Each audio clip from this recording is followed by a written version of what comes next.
দেখছেন শিলিগুড়ি এক্সপ্রেস।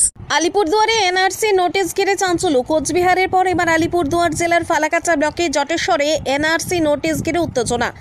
নোটিশে অঞ্জলিশীল ও নৃত্যশীলের নাম থাকলেও জেলার নাম কোচবিহার দেওয়া হয়েছে। অথচ দীর্ঘদিন ধরে জটেশ্বরে বসবাস করছেন তারা, এখনও নোটিশ হাতে পাননি অঞ্জলিশীল। বিষয়টি ঘিরে ধোঁয়াশা তৈরি হয়েছে এলাকায়। ঘটনার প্রতিবাদে ক্ষোভ প্রকাশ করেছেন মুখ্যমন্ত্রী মমতা বন্দ্যোপাধ্যায়। না, আমরা কোনো চিঠি পাইনি, আমরা কিচ্ছু জানি না। আচ্ছা, হ্যাঁ, আমি অঞ্জলিশীল। আচ্ছা, আপনার স্বামীর নাম নৃত্যশীল? হ্যাঁ। আচ্ছা, হ্যাঁ, আমার বাবার বাড়ি আসানধুটি। আচ্ছা, তো এই আমি কি বলবো, আমি কিছুই জানি না, আমি তো দেখি নাই, আমি জানি না, আমার কাছে কোনো প্রমাণ বা ডকুমেন্টস কিছু আসে নাই, তা আমি কি করে বলবো যে আমি জানি? ওইটাই আমাদের টেনশন এখন, যে জিনিসটা কি করে হইলো, কোথা থেকে হইলো, আমরা কিছুই বুঝতে পারতেছি না। এখন বিষয়টা চাইছি আমি কি, এখন এটা আমার জানতে লাগবে যে এটা কোথা থেকে হইলো, এটাই আমি জানতে চাইছি। আচ্ছা, আপনি কোনো নোটিশ না, আমি কিছু জানি না। একবার দিদি, আপনার নাম? হ্যাঁ, আমার নাম অঞ্জলিশীল। বাপের বাড়ি ওইখানে কি কারো আসছে? ওইখানে তো সবার এনআরসি ওদের হয়েই না না না, আপনার বাপের বাড়ির কি কারো নোটিশ আসছে আগে? না, নোটিশ আসে। কোনোদিন দেখুন, কালকেও আলিপুরদুয়ারের একজনের কাছে, এও তপশিলি সম্ভবত, অঞ্জলিশীল নৃত্যশীল স্বামী, ফালাকাটা, কিন্তু চিঠিটা গেছে কুচবিহারে, ভুল করে আলিপুরদুয়ারে। এবং 19 আর 25 তারিখে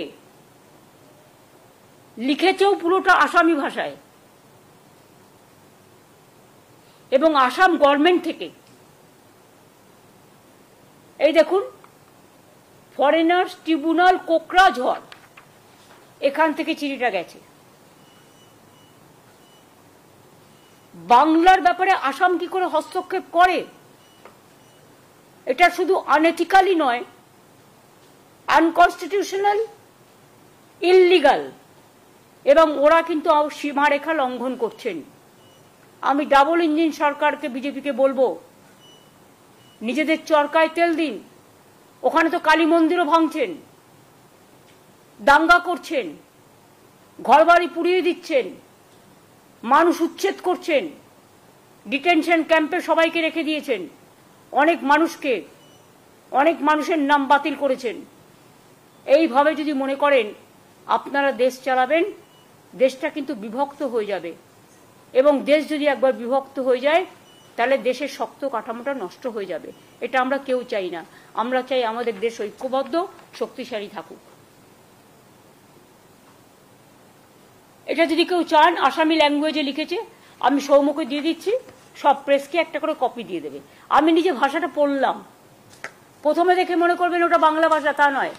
আসামি ভাষার সাথে বাংলা ভাষার কিছুটা মিল আছে, আমরা বুঝতে পারি, কিন্তু সবটা তো বুঝতে পারি না, কারণ সবটা সম্বন্ধে আমরা তো অভ্যস্ত নই। কিন্তু ডিটেলস ছুরিটা পুরো আমি বুঝতে পারলাম, লিখেছে আসামি ভাষায়।